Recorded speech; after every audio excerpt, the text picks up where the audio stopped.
Okay, देखिए, तो ये है आपका इलेक्ट्रिक डायपोल। अब इलेक्ट्रिक डायपोल में ये है आपका positive charge plus Q charge, ये है आपका negative charge minus Q charge. ये जो लाइन है और ये जो लाइन है, चिराग जी, इसमें एक्सियल लाइन कौन सी है और इक्वेटोरियल लाइन कौन सी है? तो जो बीच की लाइन है वो इक्वेटोरियल लाइन है, जो ये हॉरिजॉन्टल लाइन है वो एक्सियल लाइन ये वाली जो लाइन है ये एक्सियल लाइन है, और ये जो लाइन है ये इक्वेटोरियल लाइन है। हुसैन जी, याद है नहीं याद? याद अब सर दो समस्या हमारे पास है। ये पॉइंट पी चार्ज पड़ा हुआ है, ये पॉइंट पी है और ये पॉइंट क्यू है। हमें नेट इलेक्ट्रिक फील्ड निकालना है पॉइंट पी पे, इसकी वजह से और इसकी वजह से। अगर आपको याद होगा, डिटेल में हमने न्यूमेरिकल किया था, जिसमें हमने ये डिस्कस किया था कि सर ये इस साइड पॉइंट कर रहा होगा इलेक्ट्रिक फील्ड, ये इलेक्ट्रिक फील्ड इस साइड पॉइंट कर रहा होगा, और इसका जो रिजल्ट है वो इस साइड होगा। हुसैन जी, याद है? भूल गए? है सर। हरियाणा जी, याद है? भूल गए? जी सर, याद है। अब देखिए सर, सेम जो डेरिवेशन है वो कराई जाती है मैग्नेटिज्म में भी। अब मैग्नेटिज्म में और जो आप इलेक्ट्रोस्टैटिक्स करते हो, नोट कर लीजिए सर, मैग्नेटिज्म में और इलेक्ट्रोस्टैटिक्स में एकदम मुद्दे की बात है, प्लीज नोट कर लीजिए। सबसे बड़ा जो डिफरेंस है वो ये है कि जो ये मैग्नेटिक पोल्स हैं ये आपको आइसोलेटेड नहीं मिलते। ये मैंने लास्ट लेक्चर में भी समझाया था। मैग्नेटिक पोल्स जो हैं वो आइसोलेटेड नहीं मिलते। इसका मतलब ये हुआ कि आपको कभी ऐसा नॉर्थ पोल और कभी ऐसा साउथ पोल नहीं मिलेगा। हुसैन जी, नहीं समझना है? आप इस मैग्नेट के 1000 टुकड़े कर लीजिए, break it into 1000 pieces, but वो 1000 पीसेस का भी नॉर्थ और साउथ पोल होगा। अरे हम जी, नहीं समझ आया? समझा सर। अब सर ऐसा है कि ये बात हमें क्लियर है, फिजिक्स में ये बात मान ली जाती है। आज तक कोई मोनोपोल नहीं मिला। इसको क्या बोलते हैं? मोनोपोल। डायपोल मतलब दो, इसको बोलते हैं मोनोपोल। तो मोनोपोल तो है नहीं, बट हम करते क्या है बेसिकली, यहां पर अगर आपको याद है, हमने एक चीज डिफाइन की थी, क्यू इंटू टू एल। चिराग जी, क्या बोला था हमने इसको? सब P, dipole moment. Dipole moment. Sir नहीं याद है? हुसैन जी? याद है सर। तो पी हमने बोला था डायपोल मोमेंट, जिसका जिसको हमने डिफाइन किया था क्यू इंटू टू एल। और अगर आप थोड़ा और दिमाग पे जोर डालें तो एक और चीज जो डिफाइन हुई थी वो ये हुई थी कि ये जो डायपोल मूवमेंट है इसकी डायरेक्शन है नेगेटिव से पॉजिटिव। सर याद है? भूल गए? तो याद है। याद है। जो नेट इलेक्ट्रिक फील्ड की डायरेक्शन है वो डायपोल मूवमेंट की डायरेक्शन से अपोजिट है। नहीं समझ में आया? तो समझ आया। हुसैन जी, समझ नहीं आया? समझ आ रहा तो ये जो किस्सा कहानी आपने यहाँ किया था, ये जो किस्सा कहानी आपने यहाँ किया था, यार हमने जब किया था ना ये वाला, जब डायपोल मूवमेंट किया था, हमने किया था एक हमने किया था एक पर्टिकुलर केस के लिए। पर्टिकुलर केस मतलब हमने एक इसका न्यूमेरिकल सॉल्व किया था। चिराग जी, याद है? Yes sir. हमने जनरल केस नहीं किया था। जनरल केस का मतलब क्या होता है मैं आपको 2 मिनट में बताता हूँ। हाँ, ये हमने की थी, सॉरी, ये हमने डेरिवेशन की थी, electric intensity at a point due to an electric dipole. मुझे लगा था हमने न्यूमेरिकल किया, बट हमने ये पूरी डेरिवेशन की थी। रेवान, याद आ रहा है? हुसैन, याद आ रहा है? ये देखिए, जी सर। ये आपका नेगेटिव चार्ज है, ये आपका पॉजिटिव चार्ज है। एक बार आपने ये लाइन पे एक बार आपने ये लाइन पे देखा कि इलेक्ट्रिक फील्ड इंटेंसिटी क्या है, और दूसरी बार फिर आपने, इक्वेटर। यस, ये लाइन पे आपने उसकी ये लाइन पे आपने इलेक्ट्रिक फील्ड इंटेंसिटी देखी। हुसैन समझ आया? हाँ सर। और फिर अब पूरा लेक्चर लगा के हमने इसकी डेरिवेशन की थी और फिर हमने नेट इलेक्ट्रिक फील्ड का निकाला था। तो ये सब हमने तामझाम किया था। अब देखिए सर, इसमें फाइनली जो रिजल्ट अगर आप देखेंगे तो अगर आपको याद होगा उसमें हमने एक ऐसी कंडीशन ली थी कि अगर ये देखिए यहाँ पर लिखा हुआ है if R is much much greater than length. कहने का मतलब ये जो डिस्टेंस है ये अगर बहुत बहुत दूर हो जाए comparative comparative to what, comparative to this distance. मेरी बात नहीं समझ आ रही। समझा सर। अगर ये बहुत दूर हो जाए तो फाइनली जो रिजल्ट है that can be written as E equivalent is equal to 1 by 4 by E naught P by R cube, where P is Mr. Chirag sir dipole moment. Q to 2L। Hussain ji नहीं समझ रहा है? समझा sir. तो यार जब आप इलेक्ट्रिक डाइपोल इलेक्ट्रोस्टैटिक्स में जब डाइपोल को स्टडी करते हो तो आप डिफाइन कर देते हो एक डाइपोल मोमेंट। डाइपोल मोमेंट कहाँ स्टडी करते हो?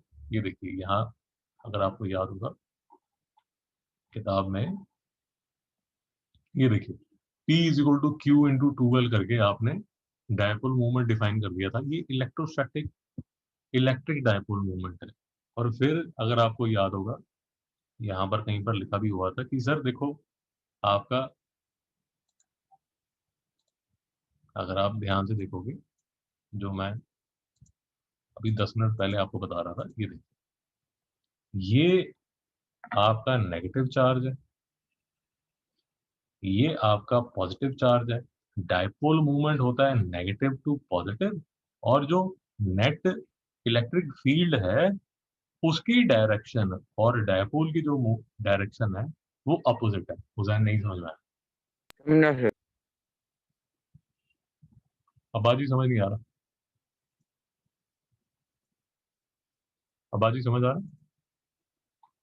सिराज जी समझ आ रहा? Yes sir. Okay.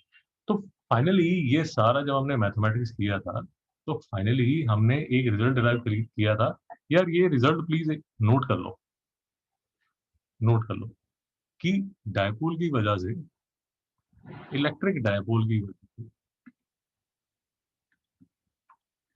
Electric dipole की वजह से इलेक्ट्रिक डायपोल की वजह से जो इलेक्ट्रिक फील्ड होता है that is given by 1/4 pi E naught P by R cube. उसे नोट कर लिया? हाँ सर। ओके। तो एक बार आपने ये नोट कर लिया तो ये देखिए कि पहले तो ये देख लीजिए कि जब आप मैग्नेटिज्म में आते हैं तो क्या होता है। 2 मिनट में देख लीजिए। क्योंकि मैग्नेटिज्म में भी जैसे हम स्टडी कर रहे हैं, जैसे इलेक्ट्रिक डायपोल है उसी तरह मैग्नेट में भी नॉर्थ और साउथ पोल तो है। हाँ ये भी है कि वो जो नॉर्थ और साउथ पोल है वो आप अलग अलग नहीं कर सकते, बट डायपोल तो बनता है। इंडिपेंडेंटली वो सर्वाइव नहीं करते बट डायपोल तो बन जाता है। That is clear.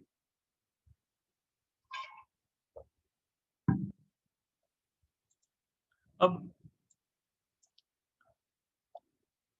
आपकी जो बुक वाला है वो ये कह रहा है कि सर ऐसा करो, आप अगर आप इलेक्ट्रोस्टैटिक्स को और मैग्नेटिज्म को कंपेयर करते हो तो इलेक्ट्रिक चार्ज और मैग्नेटिक पोल, इलेक्ट्रिक फील्ड और मैग्नेटिक फील्ड, और जहां पर आप 1/4 पाई ई नॉट लिख रहे थे वहां पर आप लिखना शुरू कर दो म्यू नॉट अपॉन 4 पाई। सर नहीं समझ में आया? समझ आया। समझा sir. Of course mister Hussain सोच रहे होंगे ये ई नॉट है तो ये म्यू नॉट है, और ये ई नॉट आपने बताया था और ये म्यू नॉट क्या है। तो ये म्यू नॉट अभी थोड़ी देर के डिस्कशन के लिए इसको सिर्फ एज्यूम कर लीजिए कि ये it is some constant. Hussain समझ आ गया? यस सर समझा। But overall point that I am trying to make is कि जैसे ये जो कांस्टेंट है जो इलेक्ट्रोस्टैटिक्स में आता था, now this is replaced by another constant which is mu naught by 4 sir pi. मतलब 1 upon E naught is equal to U naught ना? I'm sorry 1 upon E naught is equal to U naught. नहीं, इन दोनों में जो relation है वो नहीं मैं आपको बता रहा, मैं आपको सिर्फ ये बता रहा हूँ कि जैसे इलेक्ट्रोस्टैटिक्स में कहीं पर 1/4/E0 आता था, ऐसे मैग्नेट, ओके चलिए ऐसे मान लीजिए कि इलेक्ट्रोस्टैटिक्स में जो कांस्टेंट घूमता है वो E0 घूमता है और मैग्नेटिज्म में जो कांस्टेंट घूमता है वो mu0 घूमता है। सर बात समझ आ गई? हाँ सर समझा। Plane answer. रेवंत जी समझ आया? जी सर। अच्छा, दूसरा सर आपको ये बताया जा रहा है, कि सर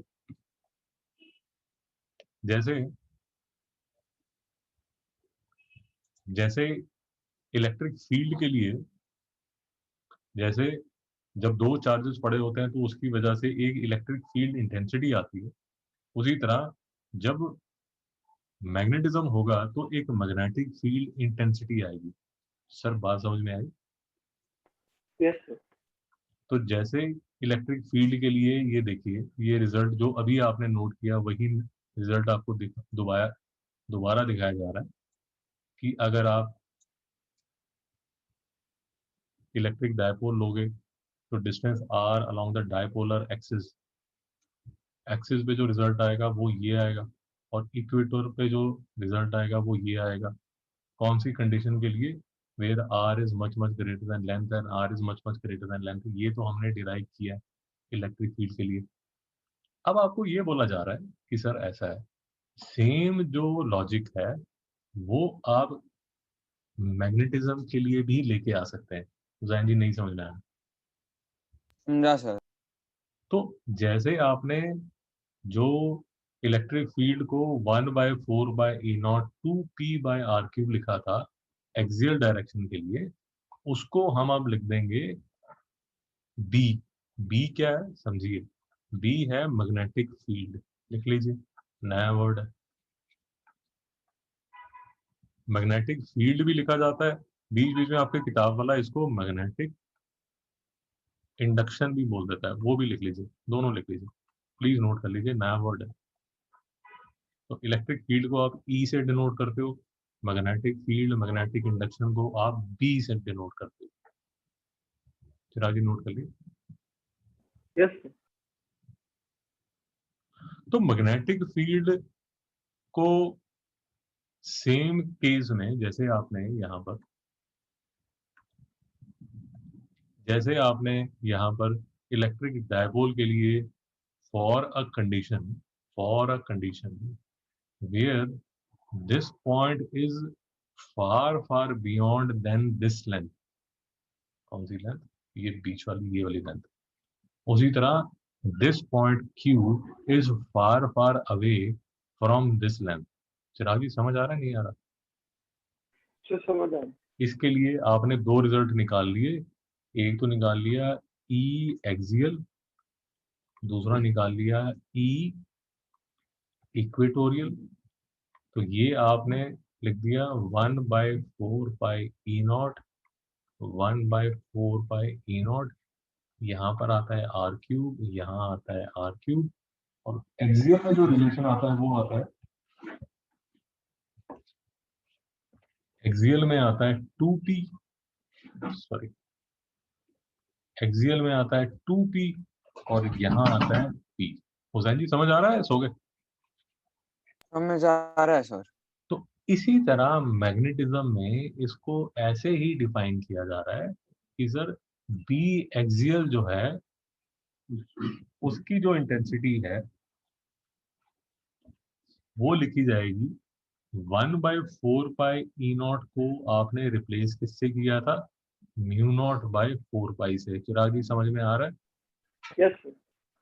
तो इसको अगर आप mu0/4 लिखते हो तो ये एक्सियल वाला जो रिजल्ट है ये बन जाता है mu0/4, और साथ में आता है जो P है, जो यहाँ पर जो P था जिसको आपने लिखा था Q × 2L, यहाँ पर आप उसको क्या बना देते हो? आपकी अगर मैं किताब की टेक्स्ट बुक की अगर टर्मिनोलॉजी कॉपी करता हूं तो वो Q को क्या लिख रहा है, वो Q को लिख रहा है M is equal two into 2L। Sir नहीं समझ में आया। सर समझ गए। हुसैन जी नहीं समझ में आया। समझ आ रहा है। where QM is the pole strength, where QM is the pole strength। ये मैं कहां से कॉपी कर रहा हूं, ये आपकी बुक में नोट कर लीजिए ताकि आप जब रिवाइज करें तो आपको लगे हाँ ये मास्टर ने बताया था। नोट कर लीजिए सर। ये देखिए जो QM डिफाइन किया जा रहा है वो डिफाइन किया जा रहा है pole strength in magnetism can be compared with charge Q in electrostatics. Hussain ji note कर लिए। Yes sir. तो ये देखिए जिसको हम P बोल रहे थे, डायपोल मूवमेंट इलेक्ट्रोस्टैटिक्स में P बोल रहे थे, उसको मैग्नेटिज्म में बोला जा रहा है M और Q को रिप्लेस किया जा रहा है पोल स्ट्रेंथ से। तो ये जो डेफिनेशन है, ये डेफिनेशन है मैग्नेटिक डायपोल मोमेंट की। चिराग ये नहीं समझ आया। सर समझ आया। हरियाणा जी समझ आ रहा है नहीं आ रहा? जी सर। ओके तो फिर ये बोला जा रहा है, नोट कर लीजिए, फिर ये बोला जा रहा है कि सर देखिए आपके टेक्स्ट बुक की टर्मिनोलॉजी फॉलो कर रहा हूँ ताकि जब आप इंडिपेंडेंटली पढ़े तो आपको तकलीफ ना हो। तो ये बोला जा रहा है कि सर देखिए क्योंकि दोनों सिमिलर बिहेव करते हैं तो आप इस चीज को रिप्लेस कर दीजिए म्यू नॉट बाय 4 पाई से और 2P को रिप्लेस कर दीजिए 2M से अपॉन RQ। और सिमिलरली जब आप इक्वेटोरियल की बात करेंगे तो इसको रिप्लेस कर दीजिए म्यू नॉट अपॉन 4 पाई से और यहाँ लिख दीजिए M और नीचे लिख दीजिए R क्यूब। सर बिल्कुल समझ नहीं आ रहा। समझ आ रहा है सर। चिराजी को डाउट है? No sir. अब्बासी को डाउट है? सर लेकिन एक डाउट है बोलिए। सर, अगर जो इलेक्ट्रोस्टैटिक्स में था उसमें जो पॉइंट चार्ज है उसका एक ही चार्ज होगा, मतलब पॉजिटिव या नेगेटिव, लेकिन मैग्नेट में जो भी रखेंगे दूसरा तो उसमें नेगेटिव भी होएगा, उसमें पॉजिटिव भी होएगा। तो हाँ बिल्कुल ठीक है, बिल्कुल ठीक है। तो फिर एक ही फॉर्मूला कैसे? सर मुझे नहीं समझा।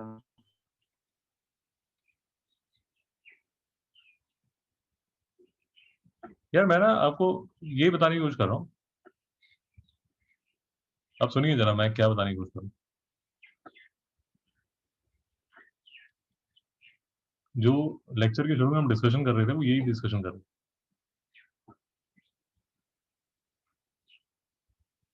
ये नेगेटिव पॉजिटिव है, ये इलेक्ट्रिक डायपोल। इस इलेक्ट्रिक डायपोल में ये मैं आपको ये समझा दूं और फिर आपको बता देता हूँ कि लेक्चर के शुरू में मैं आपको क्या बता रहा था कि कंफ्यूजन की जड़ क्या। पहले सिर्फ 2 मिनट मुझे सुन लीजिए।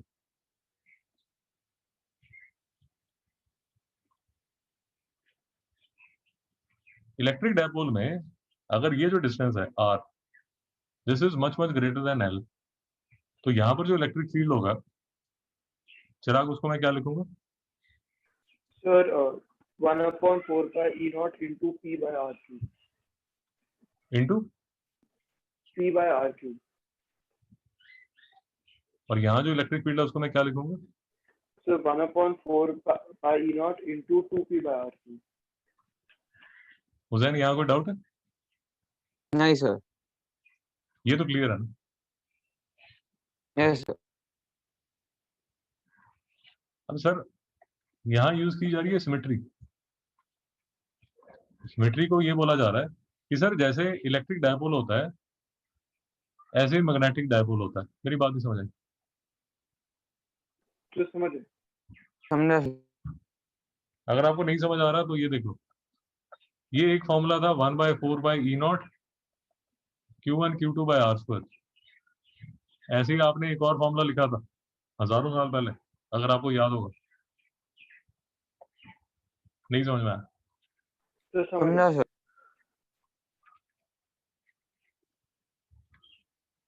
तो इन दोनों में क्या नजर आ रही है आपको? के और मतलब सिमेट्री नजर आ रही है, नहीं आ रही? हाँ सर। चलो सर।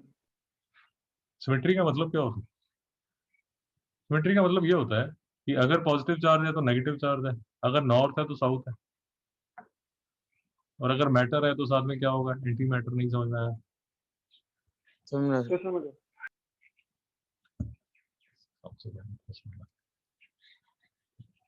सर नहीं समझ में आ रहा?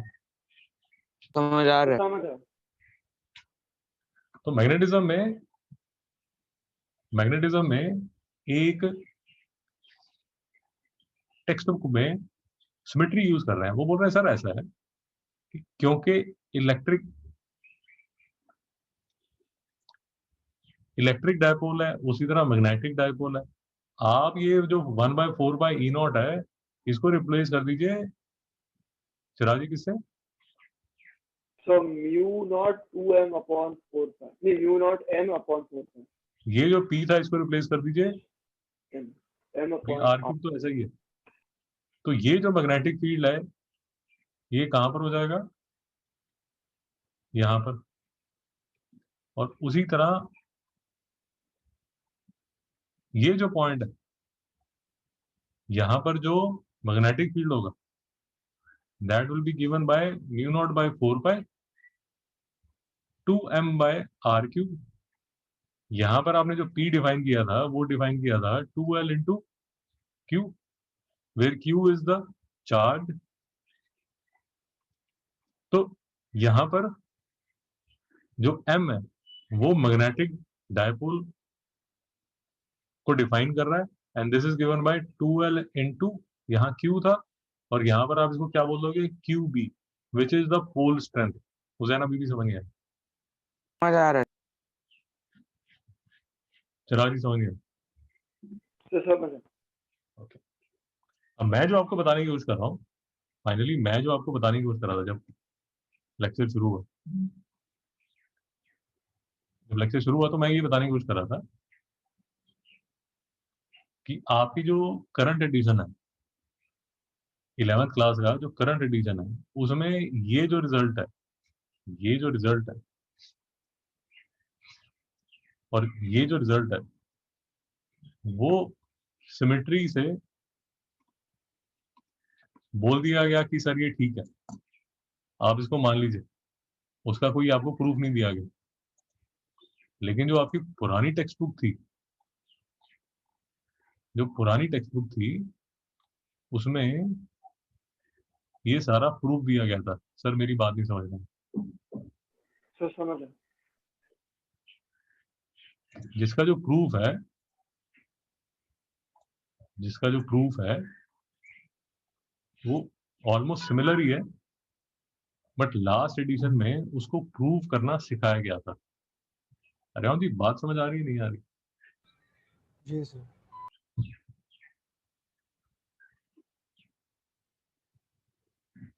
हुसैन जी समझ आ रहा नहीं यार? समझ आ रहा है। ये देखिए, मैग्नेटिक इंडक्शन, मैं आपको फिर से बता रहा हूँ, मैग्नेटिक इंडक्शन बोला जा रहा है मैग्नेटिक फील्ड को। तो मैग्नेटिक फील्ड, मैग्नेटिक इंडक्शन आप सेम ही मानिए। तो magnetic induction at a point along the axis of a bar magnet, ये पॉइंट यहाँ पर बताइए कि मैग्नेटिक फील्ड कितना होगा due to this north and south pole. और उसी तरह ये है हमारी इक्वेटोरियल लाइन, और यहाँ पर ये नॉर्थ पोल, ये साउथ पोल, और यहाँ पर मैग्नेटिक फील्ड इंटेंसिटी बताइए। सर बात नहीं समझ आ रही? तो समझ कोई डाउट तो नहीं है sir? No sir. Hussain ji कोई डाउट? नहीं सर। लेकिन नेक्स्ट स्टेज में क्या होगा? नेक्स्ट स्टेज में ऐसा होगा कि जो इलेक्ट्रिक पोटेंशियल है वो आपको अब जो डायपोल के लिए चाहिए वो किसी भी डायरेक्शन में चाहिए। बात समझिए, पहले आपने जो किया उसमें आपने क्या किया, उसमें जो इलेक्ट्रिक डायपोल है ये आपका नेगेटिव एंड था, ये पॉजिटिव एंड था। आपने दो इजी पॉइंट्स लिए थे। कौन से दो इजी पॉइंट्स लिए थे? एक पॉइंट लिया था ये और दूसरा पॉइंट लिया था ये। बट अब आपको ये बोला जा रहा है कि सर हमेशा इलेक्ट्रिक फील्ड मुझे जरूरी तो नहीं सिर्फ यहाँ पर या यहाँ पर निकालना होगा। अगर मैं किसी भी रैंडम पॉइंट पे निकालना चाहता हूँ तो क्या मैं electric dipole electric field due to electric dipole किसी भी पॉइंट पे निकाल सकता हूँ या नहीं निकाल सकता? चिराग जी नहीं समझ आया? तो समझ आया। नहीं समझ आया तो ये देखिए, ये इलेक्ट्रिक डायपोल है जो कि प्लस क्यू है, ये डायपोल है जो कि माइनस क्यू है। अब देखिए ये एल है, ये एल है, ये इसका मिड पॉइंट है। बट अब आप जो इलेक्ट्रिक फील्ड निकालना चाहते हो वो पॉइंट सी पे निकालना चाहते हो, which is at a distance r from the center of the dipole। Hussain ji समझ में आया? हाँ सर। तो ये जो रैंडम पॉइंट है, ये देखिए यहाँ पर तो आप फिर भी सिमेट्री लगा पा रहे थे, ये वाली लाइन थी, इस पॉइंट इस लाइन में कहीं पर भी या इस लाइन पे कहीं पर भी, यहाँ तो फिर भी थोड़ा हिसाब किताब बैठ रहा था। बट अब आप कहाँ देखना चाहते हो? At a certain point which is at a distance r from the midpoint of the dipole। अब बाजी समझ आ रहा है नहीं आ रहा? समझा सर। अब बाजी समझ आ रहा है नहीं आ रहा? चिराग जी समझ आ रहा है नहीं आ रहा? तो समझ आया। तो ये जो डेरिवेशन है, ये जो डेरिवेशन है इसमें थोड़ा चिराग जी आपको दिमाग लगाना पड़ेगा, क्योंकि ये आपके सिलेबस में, ये ट्वेल्थ क्लास के सिलेबस में ये जो मैथ्स है ये आपको समझना पड़ेगा।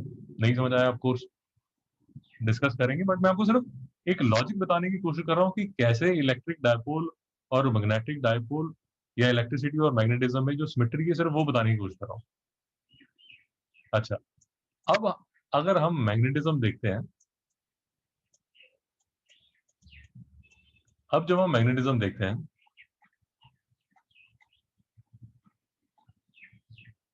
तो मैग्नेटिज्म में क्या आता है ये क्वेश्चन।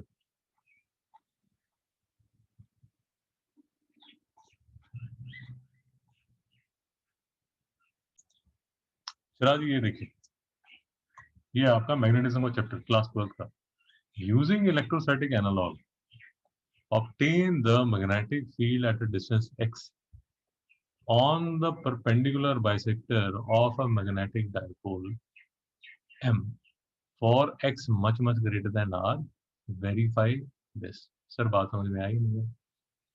तो समझ आया।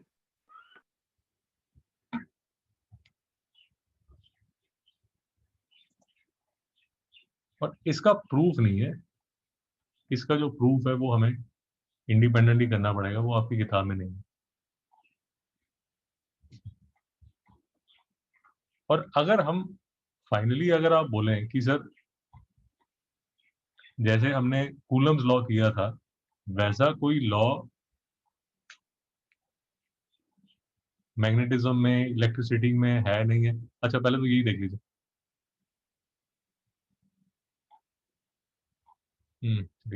ये छोड़िए, ओके। तो वो जो लॉ है वो ये है, magnetic field due to current, मतलब कि क्लास 10th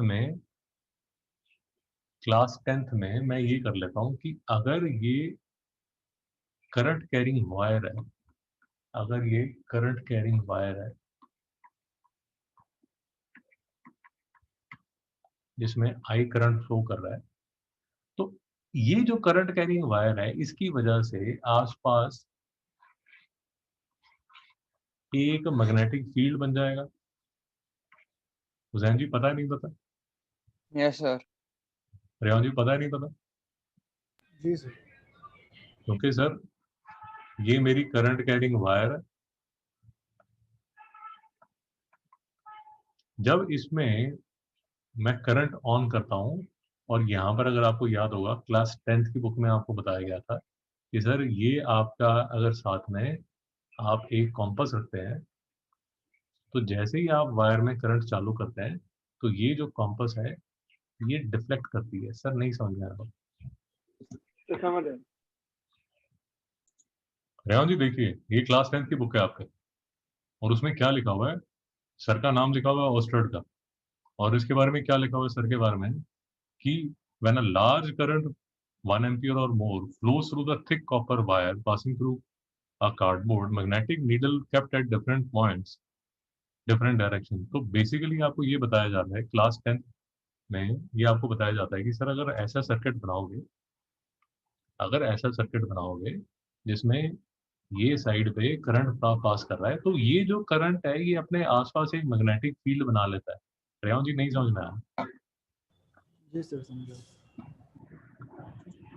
तो ये जो क्लास 10th में आपने किया था कि ये जो आपने क्लास 10th में किया था कि सर ये करंट फ्लो कर रहा है, देख लीजिए राइट हैंड थंब रूल लग रहा है, उसमें मैग्नेटिक फील्ड बन रहा है वायर के आसपास। सर नहीं समझ में आया? सुनना। सर बात, हाँ, तो ये भी आपको कराया गया था कि सर ये देखिए करंट जब इस साइड से फ्लो कर रहा है, करंट जब ये बाजू ऊपर की तरफ फ्लो कर रहा है, तो राइट हैंड अपना कर्ल कीजिए जरा, ऊपर की तरफ कर्ल कीजिए। आपका जो थंब है वो ऊपर की तरफ पॉइंट कर रहा है, तो जो मैग्नेटिक लाइंस ऑफ फोर्स है वो क्लॉकवाइज है या एंटी क्लॉकवाइज है हुसैन जी? हुसैन जी, क्लॉक। चिराग जी? तो एंटी क्लॉकवाइज। एंटी क्लॉकवाइज है। और जब करंट नीचे की तरफ जा रहा है, जब करंट नीचे की तरफ जा रहा है तो हुसैन जी, सर कैसे है? चिराग जी बताइए। क्योंकि अगर ऊपर से देखेंगे तो फिर जो जो एरोज दिखा है उन्होंने वो एंटी क्लॉकवाइज डायरेक्शन में। हुसैन जी समझ नहीं आया? नहीं। हुसैन जी, ये जो मैंने एरो बनाया है, आपका जो राइट हैंड है, आपका जो राइट हैंड है, आपका जो राइट हैंड है इस शेप में लेके आइए और हाँ देखिए, तो मैग्नेटिक लाइंस ऑफ फोर्स जो हैं वो एंटी क्लॉकवाइज दिख रही हैं या क्लॉकवाइज दिख रही हैं मिस्टर हुसैन? हाँ सर अभी समझा।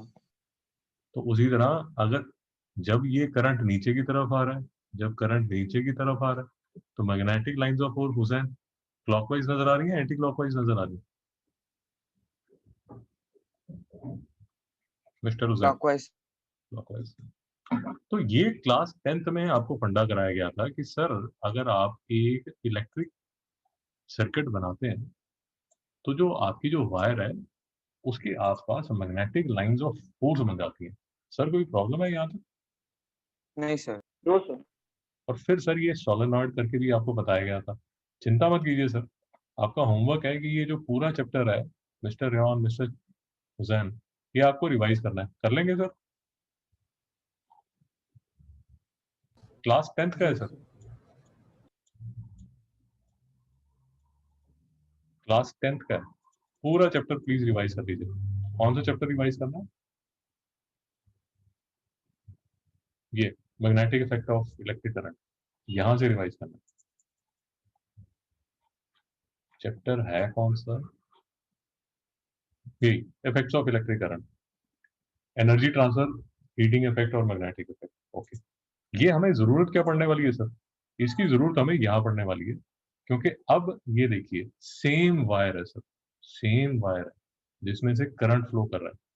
हुसैन जी जरा ये बताइए, अगर आप लेक्चर ध्यान से सुन रहे हैं, अगर मेरा जो करंट है वो ये बाजू जा रहा है, ये बाजू अगर मेरा करंट जा रहा है, तो सर ये साइड में मैग्नेटिक लाइंस ऑफ फोर्स बाहर जा रही हैं या अंदर जा रही हैं, और ये साइड में जो मैग्नेटिक लाइंस ऑफ फोर्स है वो बाहर निकल रही है या अंदर जा रही है, थोड़ा बताइए मुझे।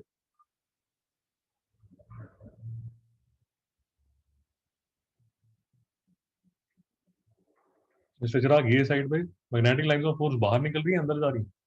सर लेफ्ट साइड पे बाहर आ रही है magnetic line of force, left side में बाहर आ रही है और राइट साइड में अंदर जा रही है।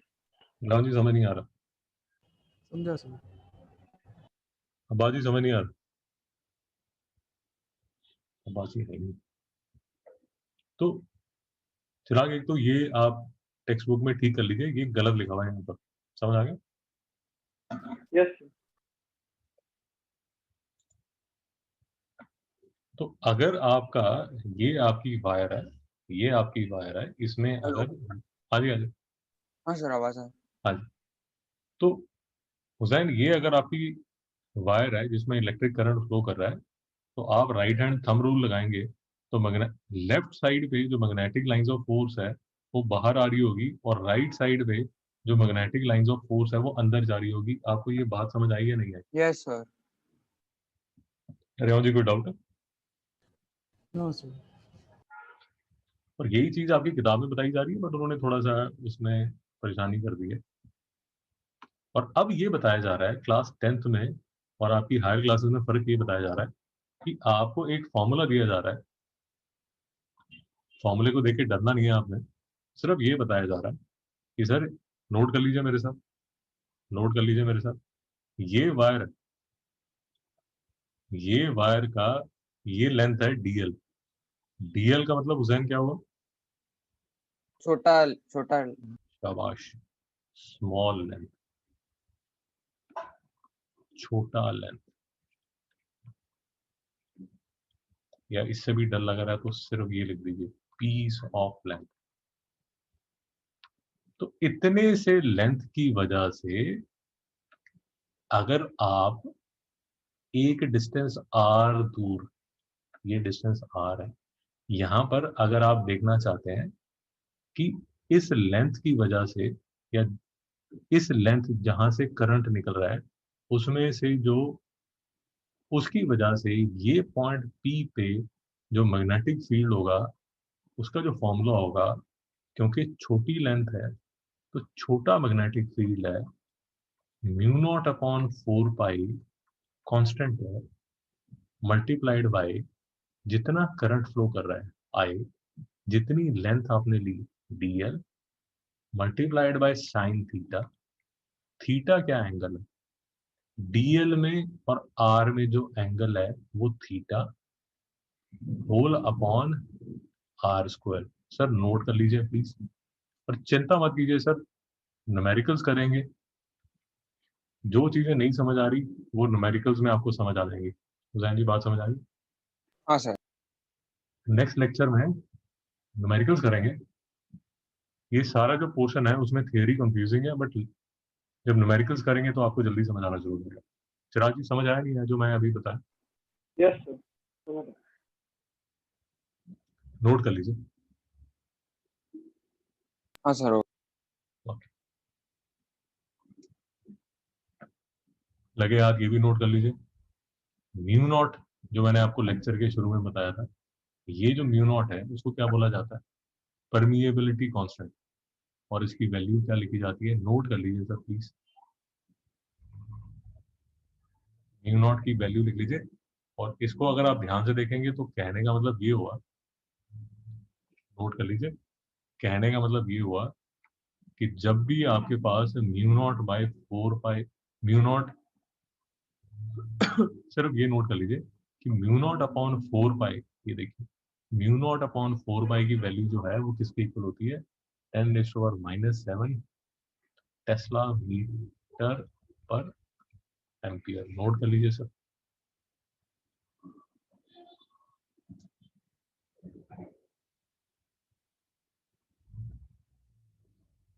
अगर आप थोड़ा सा दिमाग और लगाएंगे तो ऑब्वियस है, थोड़ा सा दिमाग और लगाएंगे तो आपको ये भी ऑब्वियस नजर आएगा, उसके जो यूनिट्स हैं वो भी ऑब्वियस आ जाएंगे। क्यों ऑब्वियस आ जाएंगे? ये देखिए, ये फॉर्मूले के हिसाब से, फॉर्मूला फिर से लिखिए, छोटा सा magnetic field is equal to mu naught 4 pi I D L sine theta upon R square.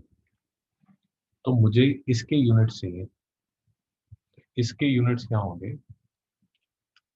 D B R square I D L sine theta. D B के यूनिट्स होंगे टेस्ला, आर स्क्वायर लिखा जाएगा metre square, आई के unit होंगे ampere, ampere लिख देता हूँ, DL होगा मीटर, साइन थीटा रेशो है, इसके यूनिट्स नहीं होते, तो मीटर से मीटर कट गया और यूनिट्स क्या बन गए, tesla metre, tesla metre on ampere. उसे जी नहीं समझ रहा, समझ आ रहा है।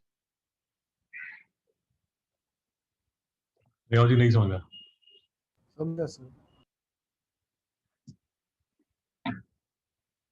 राज जी समझ आ रहा है? Yes sir. नोट कर लीजिए सारा। तो ये देखिए सर, ये हमारा पुराना एडिशन जो आपके साथ शेयर किया होगा, ये देखिए बायो-सैवर्स लॉ, ये फॉर्मूला जो मैंने अभी आपको कराया, D B is equal to K constant I D L sine theta by R square. मुझे नहीं समझना है। समझा सर। ये देखिए, ये वायर जा रही है, ये वायर जा रही है, राइट हैंड रूल लगाएंगे तो ये साइड से मैग्नेटिक फील्ड बाहर आ रहा होगा, ये साइड पे अंदर जा रहा है। सर नहीं समझ में आया चला? तो समझ है। और ये करंट कैरिंग वायर है, करंट कैरिंग वायर है जिसमें जिसकी वजह से अगर आप eight a point P magnetic field निकालना चाहते हैं तो आप क्या करते हैं, इस करंट कैरिंग वायर में एक छोटा सा पीस डीएल ले लेते हैं, छोटा सा पीस डीएल ले लेते हैं। ये डीएल, आप बोलते हैं कि कहाँ मैग्नेटिक फील्ड की स्ट्रेंथ नोट करनी है, यहाँ पर ये पॉइंट पी है, डिस्टेंस कितना दूर है आर, डीएल में और आर में एंगल कितना है थीटा। तो magnetic field intensity will be given by mu naught by 4 pi, ये तो कांस्टेंट है जिसकी वैल्यू है 10⁻⁻7 इनटू आई, आई क्या है, जो करंट फ्लो कर रहा है, डीएल क्या है, वो लेंथ जिसकी वजह से आप मैग्नेटिक फील्ड ढूंढना चाहते हो, साइन थीटा, थीटा क्या है, angle between DL and R, R क्या है, distance from DL to the point जहां पर आप मैग्नेटिक फील्ड इंटेंसिटी ढूंढना चाहते हो, और इसको डिवाइड कर देते हैं आर स्क्वायर से। चिराग जी नहीं समझ में आया? तो समझ है। जैन जी समझ नहीं आया? समझ आ रहा है।